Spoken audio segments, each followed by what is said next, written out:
नमस्कार, बहुत स्वागत है आपका डेली 24 भारत में। मैं हूं आपके साथ अनीता शर्मा। शुरुआत करते हैं देश दुनिया की बड़ी खबरों से।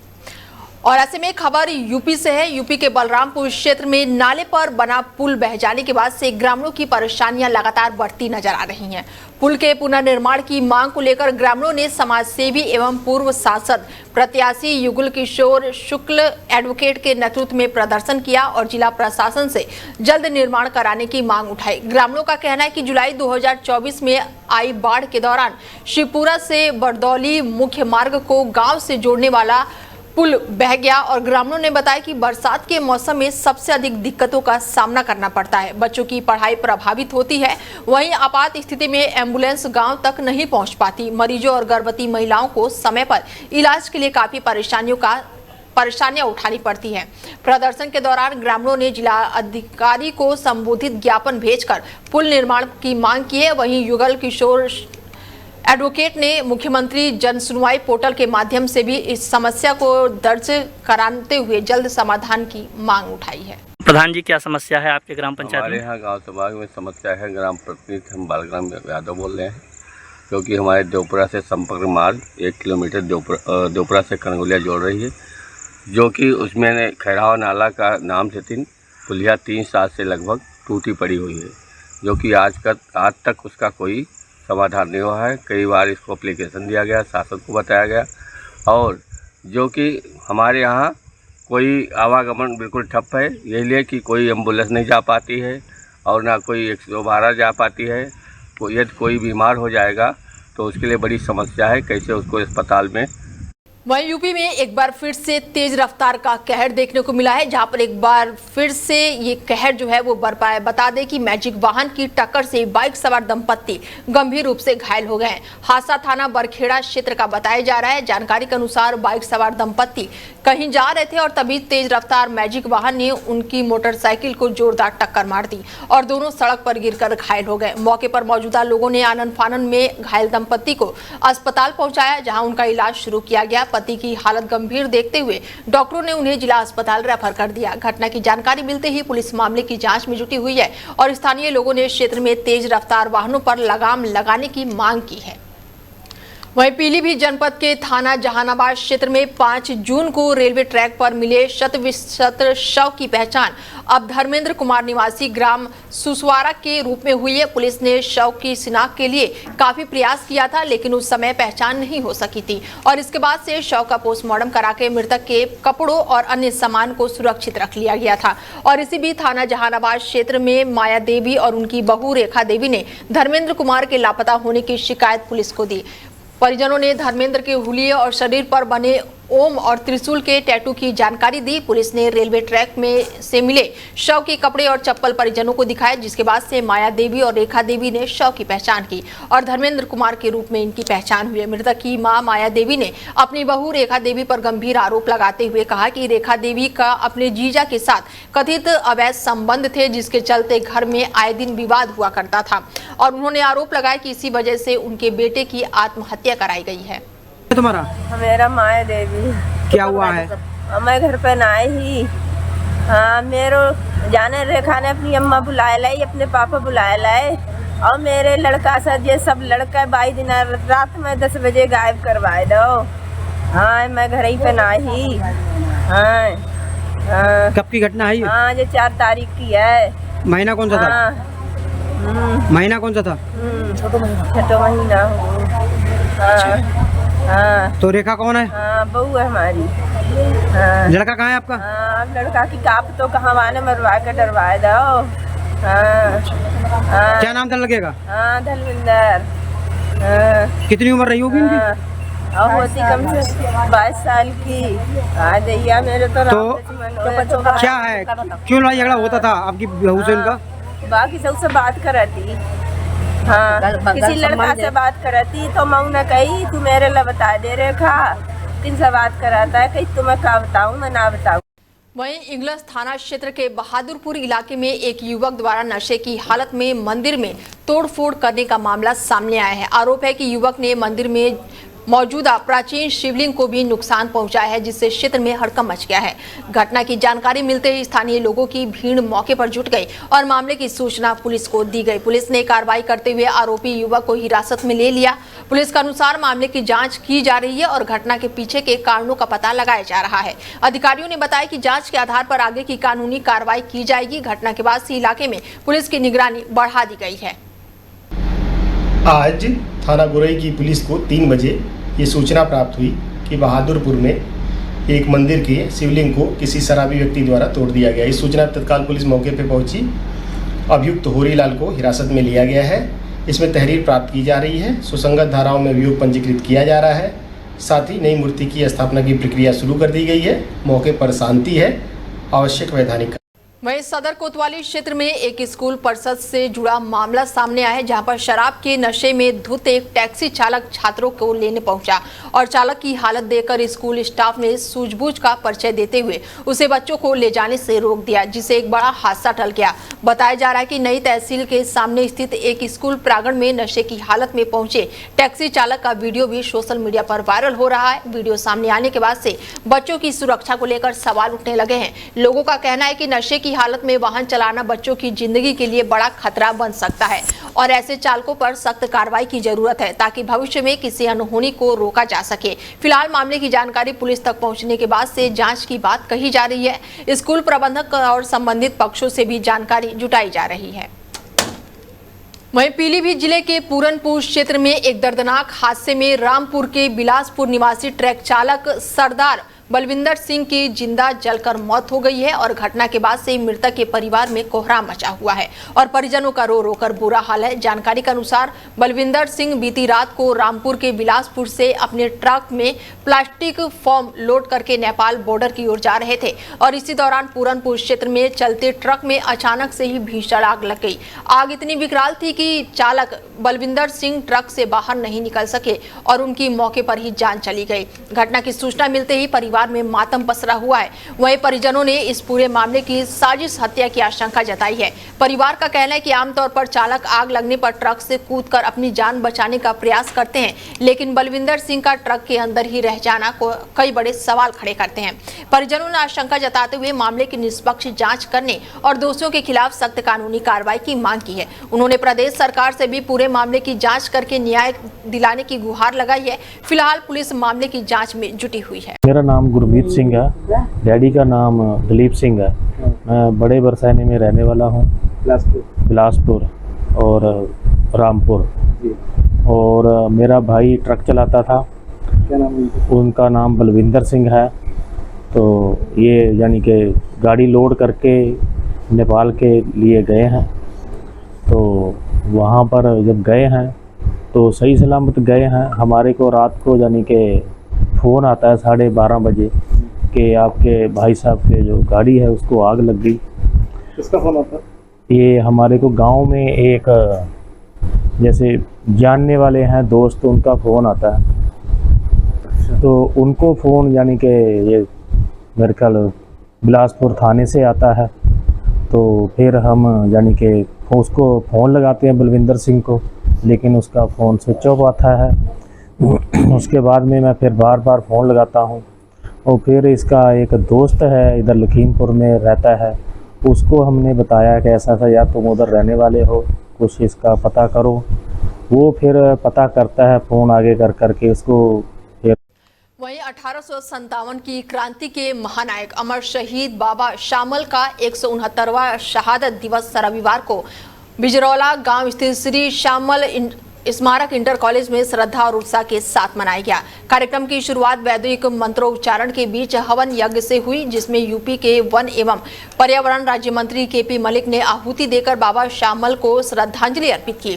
श्रद्धांजलि सभा में वक्ताओं ने बाबा शामल के स्वतंत्रता संग्राम के दिए गए योगदान को भी याद किया।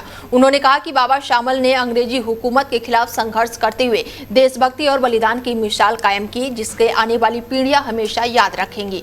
कार्यक्रम के दौरान शिक्षा, समाज और अन्य क्षेत्रों से उत्कृष्ट प्रदर्शन करने वाले माधवी छात्रों को सम्मानित किया गया। इसके साथ ही समाज में अहम भूमिका निभाने वाले खाप चौधरी को भी सम्मान देकर उनके योगदान की सराहना की गई। तो जी क्रांतिकारी बाबा शामल के वंशज। आज कार्यक्रम हुआ, क्या कार्यक्रम हुआ, कहाँ पर हुआ?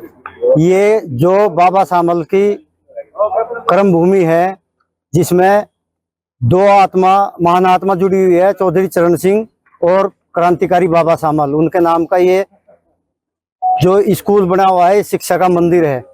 इनमें दोनों की तस्वीर वो लगी हुई है और ये 1857 के नाम पे बना हुआ है, क्योंकि ये इंटर कॉलेज श्री सामल के नाम से बना हुआ है। और ये जो शहीद हैं, शहीदों के नाम की लाट बनी हुई है और चौधरी साहब की इसमें आगे प्रतिमा लगी हुई है। आज क्या कार्यक्रम हुआ? अभी आज बाबा सामल का 100। खबरों में आगे बढ़ते हैं और खबर यूपी के पीलीभीत से है, जहां पर मेडिकल कॉलेज में पैरामेडिकल स्टाफ एक तरफा प्यार के चलते साथी स्टूडेंट पर सिटी स्कैन चाकू से जानलेवा हमला कर दिया गया। बचाने आई स्टाफ निधि भी गंभीर रूप से घायल हो गई है और जानकारी के अनुसार आरोपी सागर सिंह कानपुर का रहने वाला बताया जा रहा है, वहीं साथी स्टूडेंट बरेली की रहने वाली बताई जा रही है। हमले की जानकारी होते ही साथी स्टाफ ने दोनों घायलों को उपचार के लिए मेडिकल कॉलेज के इमरजेंसी वार्ड में भर्ती कराया है। साथी स्टाफ ने आरोपी को पकड़कर पुलिस के हवाले कर दिया है और स्टूडेंट की हालत अभी भी गंभीर बनी हुई है। देखिए, यहाँ पे लगभग सुबह 9 बजे पुलिस की सूचना प्राप्त हुई कि एक पैरामेडिक ने दूसरे पैरामेडिक पे किसी बात को लेकर चाकू से वार किया और तत्काल इसमें उनको मेडिकल ट्रीटमेंट यहाँ पे दिलाया गया और जो एक्यूज्ड है उसको भी पुलिस हिरासत में लिया गया है, उससे पूछताछ की जा रही है। अभी जो घायल हैं पैरामेडिक, उनको हम लोग हायर सेंटर डॉक्टर के प्रॉपर सुपरविजन में शिफ्ट कर रहे हैं और इसमें आवश्यक जो भी कार्रवाई है वो सब। वजह क्या निकल कर रही है? देखिए, अभी इस पे हम लोग और पूछताछ कर रहे हैं डिटेल में। लड़का हमारे कस्टडी में, अभी हमारा प्रायोरिटी जो है लड़की की ट्रीटमेंट है। एक बार उसको हम लोग प्रॉपर। कड़ा धाम प्रदर्शन करने आए एक श्रद्धालु की बोलेरो कार चोरी होने का मामला सामने आया है। घटना के बाद से मंदिर परिसर और आसपास के क्षेत्रों में हड़कंप मच गया है। श्रद्धालु ने मामले की शिकायत पुलिस से की है और वाहन बरामद करने की मांग की है। जानकारी के अनुसार कड़ा धाम क्षेत्र में पिछले 1 साल के दौरान अब तक 4 बोलेरो कार चोरी होने की घटनाएं सामने आ चुकी है। आरोप है कि इन मामलों में अभी तक किसी भी वाहन चोरी का खुलासा नहीं हुआ है और इसके चलते कड़ा धाम पुलिस की कार्यशैली पर सवाल उठ रहे हैं। श्रद्धालुओं का कहना है कि धार्मिक स्थल पर आने वाले लोगों की गाड़ियां लगातार चोरों के निशाने पर आ रही हैं और ऐसे में सुरक्षा व्यवस्था को लेकर भी सवाल खड़े हो रहे हैं। पीड़ित ने पुलिस प्रशासन से जल्द कार्रवाई करके चोरी हुई बोलेरो कार बरामद करने की मांग की है। वहीं पुलिस मामले की जांच में जुटी है। हम जो आएगा पट्टी से आए थे, हम माता रानी दरबार में दर्शन करने के लिए हम लोग दर्शन करने चले गए। वहाँ हनुमान बारियल पर पुलिस वाले ने गाड़ी रोक दी, बोलो कि बगल में लगा दो। इसके बाद हम लोग दर्शन करके वापस आए तो बहराइच जिले के थाना केसरगंज क्षेत्र में शनिवार को एक भीषण सड़क हादसे में एक मासूम की मौत हो गई, जबकि 4 लोग गंभीर रूप से घायल हो गए। जानकारी के अनुसार तेज रफ्तार टेम्पो और कार की आमने सामने जोरदार टक्कर हो गई। टक्कर इतनी भीषण थी कि टेम्पो के परखच्चे उड़ गए। हादसे के बाद से मौके पर चीख पुकार मच गई और स्थानीय ग्रामीणों और पुलिस ने तुरंत ही राहत कार्य शुरू कर दिया और सभी घायलों को स्वास्थ्य केंद्र में भर्ती कराया, जहाँ पर प्राथमिक उपचार के बाद से हालत गंभीर देखते हुए सभी घायलों को जिला अस्पताल में रेफर किया गया है। पुलिस के मुताबिक मृतक और घायल सभी जरवाल रोड के रहने वाले हैं। बताया जा रहा है कि सभी लोग एक दावत में शामिल होकर टेम्पो से वापस लौट रहे थे और तभी रास्ते में ये दर्दनाक हादसा हो गया। पुलिस ने मृतक मासूम के शव को कब्जे में लेकर पोस्टमार्टम के लिए भेज दिया है और आगे की जांच पड़ताल शुरू कर दी है। कहाँ के रहने वाले? हम तो विजयपुर के रहने वाले। अच्छा, ये जो हादसा हो कहाँ हुआ, कैसे क्या हुआ? ये कोनारी बंगला में हुआ है। ये लोग मतलब भूरनपुर के हमारे रिश्तेदार मतलब दावत खाने गए थे तो बाहर से वापस अपने घर जा रहे थे। अपने साइड से जा रहे तो कार वाला आया, इन लोगों को मार दिया। ये लोग किस चीज़ से थे? ये लोग जो है ऑटो से थे। ऑटो से? ऑटो। अच्छा, इसमें कितने घायल, कितने की मौत हुई? इसमें जो है 1 2 3 4 लोग घायल हैं, 1 की मौत। वहीं यूपी के बहराइच जिले के थाना बौड़ी क्षेत्र में मरवट गांव में आवारा कुत्तों के हमले से ग्रामीणों में दहशत फैल गई है। कुत्तों ने हमला करके 2 भाई बहन समेत 3 लोगों को बुरी तरह से घायल कर दिया है। जानकारी के अनुसार पीड़ित इरफान ने बताया है कि बच्चे घर के बाहर खेल रहे थे और इसी दौरान अचानक एक आवारा कुत्ता वहां पहुंचा और बच्चों पर झपट पड़ा।